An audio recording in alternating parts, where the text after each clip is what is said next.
सुप्रभात प्रिय विद्यार्थियों। आज हम हिंदी की पाठ्य पुस्तक वसंत भाग 1 के अध्याय नंबर 1 वह चिड़िया जो कविता के अभ्यास के प्रश्न उत्तरों को अच्छे से समझेंगे।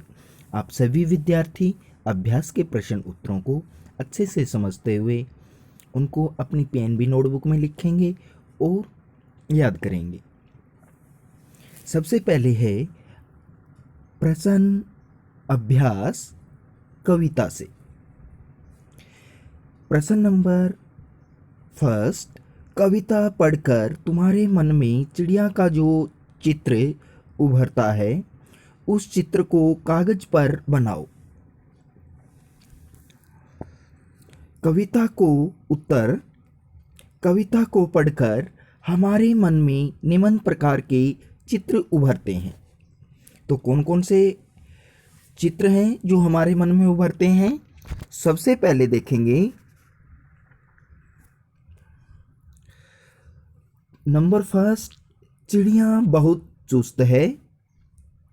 नंबर 2, चिड़िया को अन्न से बहुत प्यार है।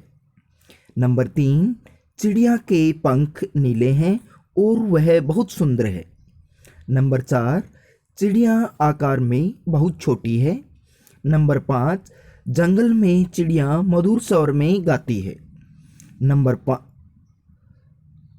नंबर 6, चिड़िया को स्वतंत्रता बहुत प्रिय है।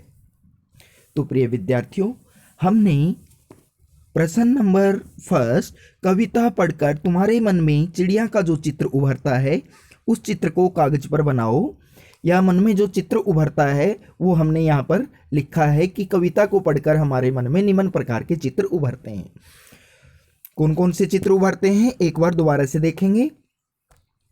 सबसे पहले, चिड़िया बहुत चुस्त है। नंबर 2, चिड़िया को अन्न से बहुत प्यार है। नंबर 3, चिड़िया के पंख नीले हैं और वह बहुत सुंदर है। नंबर 4, चिड़िया आकार में बहुत छोटी है। नंबर 5, जंगल में चिड़िया मधुर स्वर में गाती है। नंबर 6, चिड़िया को स्वतंत्रता बहुत प्रिय है। तो प्रिय विद्यार्थियों, इस प्रकार से ये प्रश्न नंबर हमारा फर्स्ट था। अब देखते हैं प्रश्न नंबर 2। तुम्हें कविता का कोई और शीर्षक देना हो तो क्या शीर्षक देना चाहोगे? उपयुक्त शीर्षक सोचकर लिखो। प्रिय विद्यार्थियों, इस प्रश्न में पूछा गया है कि तुम्हें कविता का कोई और शीर्षक देना हो तो क्या शीर्षक देना चाहोगे? क्या शीर्षक देना चाहोगे? उपयुक्त शीर्षक सोचकर लिखो। तो उत्तर बताया गया है कि कविता का अन्य उपयुक्त शीर्षक छोटी चिड़िया। तो कविता का अन्य उपयुक्त शीर्षक जो है वो कौन सा है? छोटी चिड़िया।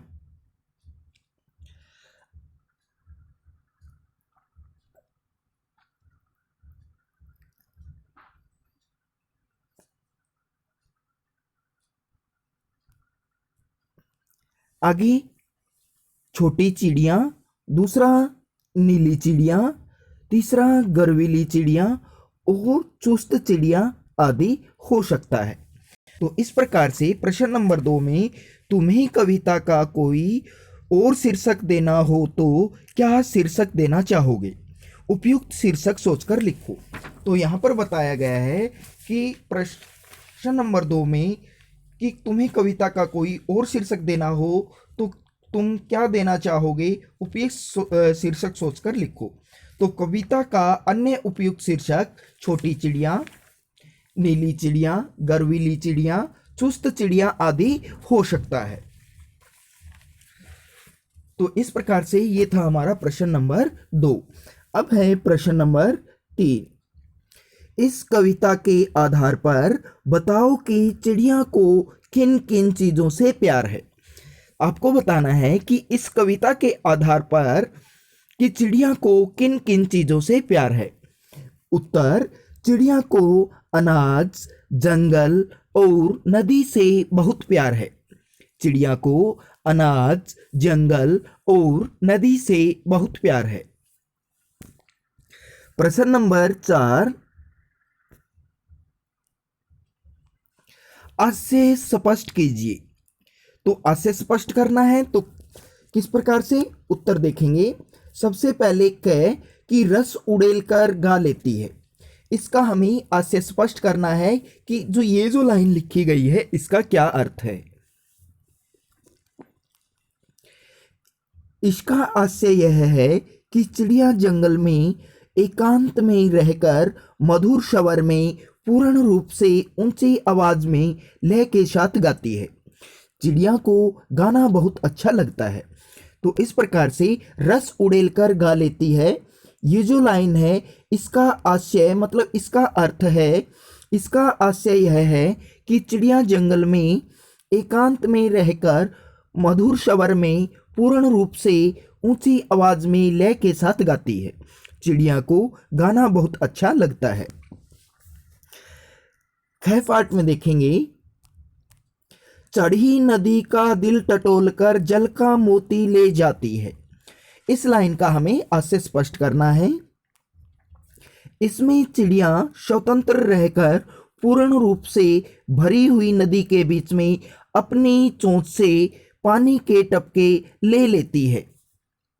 चढ़ी नदी का दिल टटोलकर जल का मोती ले जाती है, ये जो दो लाइनें दी गई हैं इनका आशय है कि इसमें चिड़िया स्वतंत्र रहकर पूर्ण रूप से भरी हुई नदी के बीच में अपनी चोंच से पानी के टपके ले लेती है।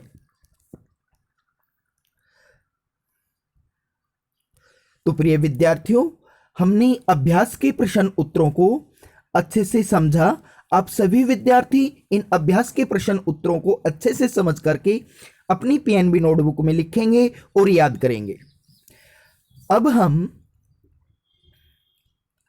हमारी बुक के अंदर भाषा की बात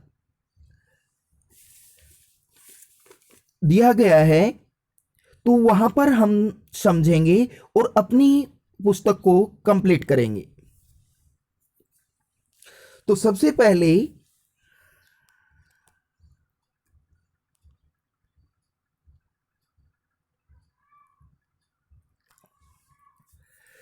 भाषा की बात।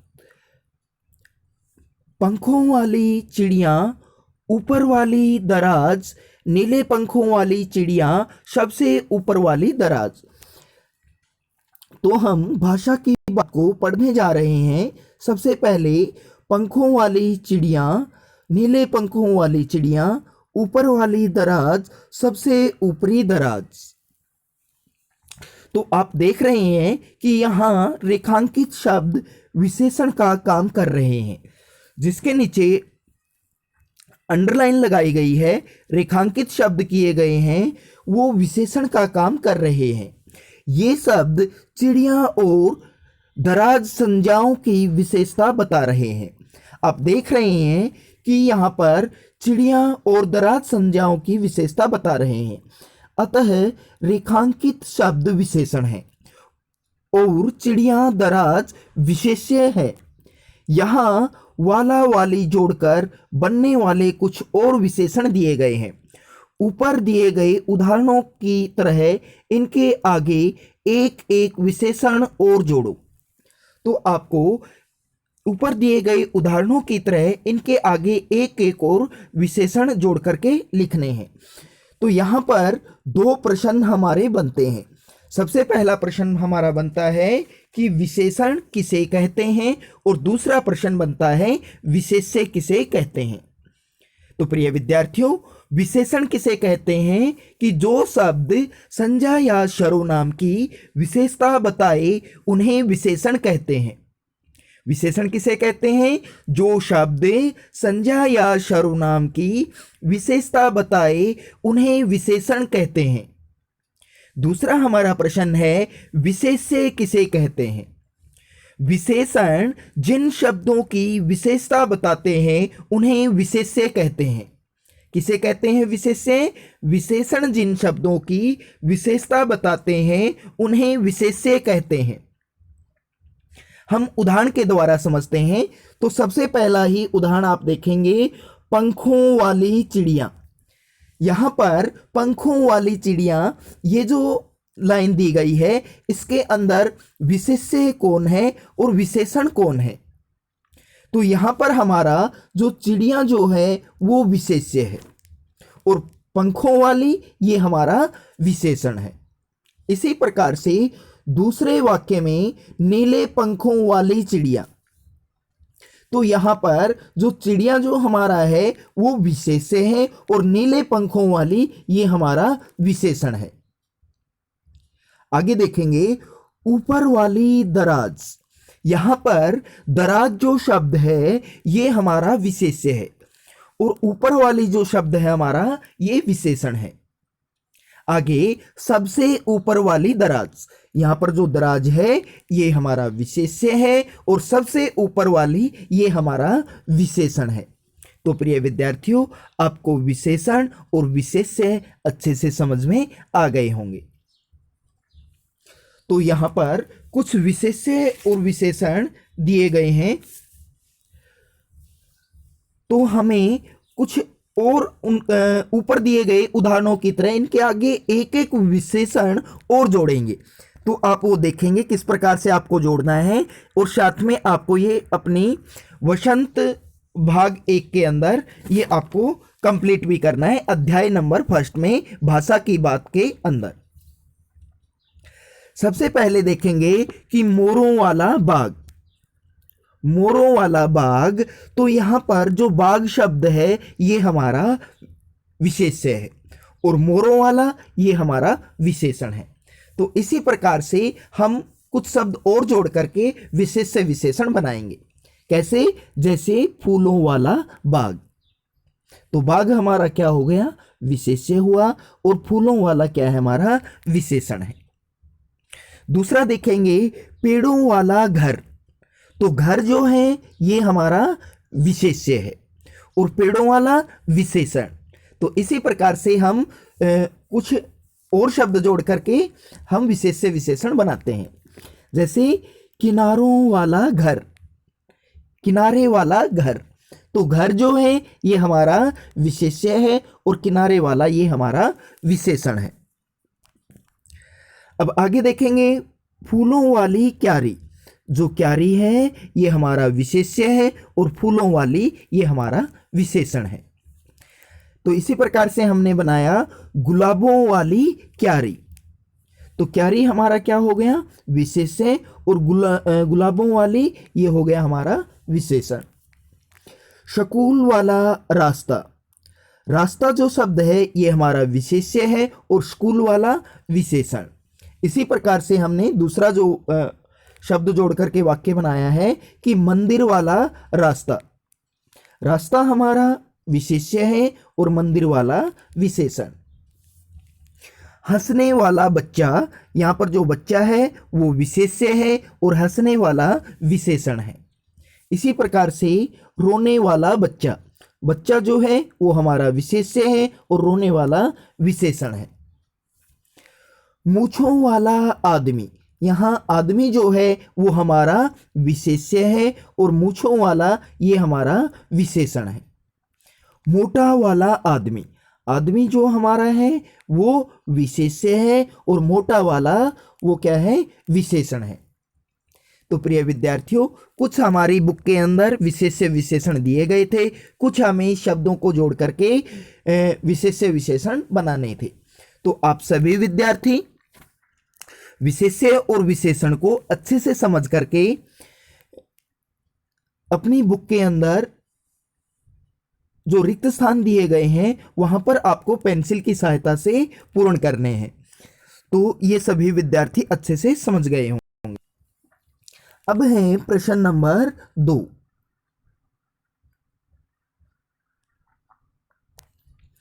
वह चिड़िया जुंडी के दाने रुचि से खा लेती है, वह चिड़िया जुंडी के दाने रुचि से खा लेती है, वह चिड़िया रस उड़ेल कर गा लेती है। सभी विद्यार्थी ध्यान दें, कविता की इन पंक्तियों में मोटे छापे वाले शब्दों को ध्यान से पढ़ो। जो मोटे छापे वाले जो शब्द हैं उनको ध्यान से पढ़ो। कौन कौन से? जैसे रुचि से और रस उड़ेल कर। पहले वाक्य में रुचि से और खाने के ढंग की, रुचि से खाने के ढंग की, और दूसरे वाक्य में रस उड़ेलकर, मतलब गाने के ढंग की विशेषता बता रहे हैं। प्रिय विद्यार्थियों, कि ऊपर वाले वाक्य के अंदर रुचि से खाने के ढंग की और दूसरे वाक्य में रस उड़ेलकर गाने के ढंग की विशेषता बता रहे हैं। अतः ये दोनों क्रिया विशेषण हैं। इसलिए क्या है, ये दोनों क्रिया विशेषण हैं। अब हमारे मन में प्रश्न होगा कि क्रिया विशेषण किसे कहते हैं। तो प्रिय विद्यार्थियों, क्रिया विशेषण किसे कहते हैं? जिन शब्दों से क्रिया की विशेषता का बोध होता है उन्हें क्रिया विशेषण कहते हैं। क्रिया विशेषण किसे कहते हैं विद्यार्थियों? कि जिन शब्दों से क्रिया की विशेषता का बोध होता है उन्हें क्रिया विशेषण कहते हैं। उदाहरण के द्वारा समझेंगे कि राम धीरे धीरे चलता है। राम धीरे धीरे चलता है। तो यहां पर इस वाक्य में जो क्रिया है वो चलना है। तो क्रिया विशेषण किसे कहते हैं? कि जिन शब्दों से क्रिया की विशेषता का बोध होता है उन्हें क्रिया विशेषण कहते हैं। तो चलना जो हमारी क्रिया है उसकी विशेषता क्या है? कि धीरे धीरे। क्या है उसकी विशेषता? धीरे धीरे। इसलिए जो धीरे धीरे शब्द है वो क्रिया विशेषण है। इसी प्रकार से ऊपर वाली लाइन के अंदर कि वह चिड़िया जो झुंडी के दाने रुचि से खा लेती है।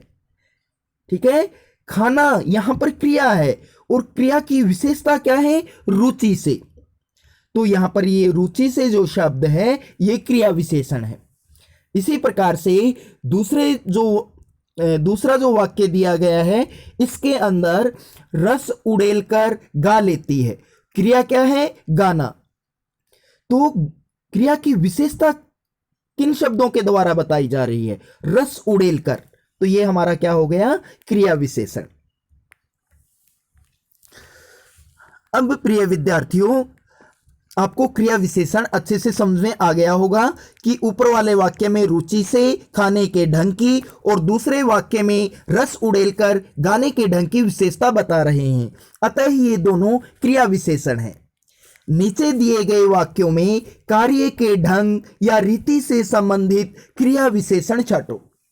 तो आपको नीचे कुछ वाक्य दिए जा रहे हैं, उसके अंदर कुछ शब्द क्रिया विशेषण दिए गए हैं जो आपको छांटने हैं और आपको उन शब्दों की पहचान करके उनके नीचे आपको अपनी हिंदी की बुक के अंदर भाषा की बात जो टॉपिक है उसके अंदर हमें अंडरलाइन करनी है। तो सबसे पहले देखेंगे पहला वाक्य, सोनाली जल्दी जल्दी मुंह में लड्डू ठूसने लगी। तो यहां पर ठूसने लगी ये जो है हमारी क्रिया है। तो क्रिया की क्या विशेषता है? जल्दी जल्दी। तो ये हमारा इसके अंदर क्रिया विशेषण है। दूसरे वाक्य में देखेंगे, गेंद लुढ़कती हुई झाड़ियों में चली गई। चली गई ये हमारी क्रिया है और क्रिया की विशेषता क्या है? लुढ़कती हुई। तो लुढ़कती हुई क्या है? ये हमारा बेटा क्रिया विशेषण है, क्योंकि यहां पर क्रिया की विशेषता इन शब्दों के द्वारा बताई गई है। नंबर 3, भूकंप के बाद जनजीवन धीरे धीरे सामान्य होने लगा। तो होने लगा यहां पर क्रिया है और कैसे होने लगा? धीरे धीरे। तो ये हमारा बेटा क्रिया विशेषण है। आगे देखेंगे घ, कोई सफेद सी चीज धप से आंगन में गिरी। गिरी कैसे गिरी? धप से। तो ये हमारा क्रिया विशेषण है। आगे, टॉमी फुर्ती से चोर पर झपटा। तो झपटा क्रिया है और क्रिया की विशेषता क्या है? फुर्ती से। तो ये हमारा क्रिया विशेषण है। आगे है च, तेजिंदर सहम कर कोने में बैठ गया। तो तेजिंदर जो है वो सहम कर कोने में बैठ गया। तो बैठ जाना यहां पर जो क्रिया है उसकी विशेषता है कि सहम कर। तो ये हमारा क्रिया विशेषण है। आगे है 6, आज अचानक ठंड बढ़ गई। तो बढ़ना इसकी विशेषता है कि अचानक। ये हमारा क्रिया विशेषण है। तो प्रिय विद्यार्थियों, भाषा की बात में हमने जाना कि विशेषण किसे कहते हैं, विशेष्य किसे कहते हैं और क्रिया विशेषण किसे कहते हैं। और हमने ये भी समझा कि उदाहरणों के द्वारा हम किस प्रकार से विशेषण की पहचान कर सकते हैं, विशेष्य की पहचान कर सकते हैं और क्रिया विशेषण की पहचान कर सकते हैं। एक बार जो प्रश्न इस भाषा की बात में जो प्रश्न दिए गए हैं उनको हम देखते हैं। तो सबसे पहले आया था विशेषण। विशेषण किसे कहते हैं? जो शब्द संज्ञा या सर्वनाम की विशेषता बताए उन्हें विशेषण कहते हैं। दूसरा है विशेष्य किसे कहते हैं? विशेषण जिन शब्दों की विशेषता बताते हैं उन्हें विशेष्य कहते हैं। नंबर 3, क्रिया विशेषण जिन शब्दों से क्रिया की विशेषता का बोध होता है उन्हें क्रिया विशेषण कहते हैं। तो प्रिय विद्यार्थियों, आपकी हिंदी की पाठ्य पुस्तक जो है वसंत भाग 1, इसमें भाषा की बात जो है उसको आपको अच्छे से समझना है और समझ करके आपको पेंसिल की सहायता से अपनी बुक के अंदर इसको पूर्ण करना है जहां पर रिक्त स्थान दिए गए हैं। और अभ्यास के प्रश्न उत्तरों को आप अपनी पीएनबी नोटबुक में लिख करके याद करेंगे। तो प्रिय विद्यार्थियों, आज के लिए इतना ही। आपका दिन शुभ हो। धन्यवाद।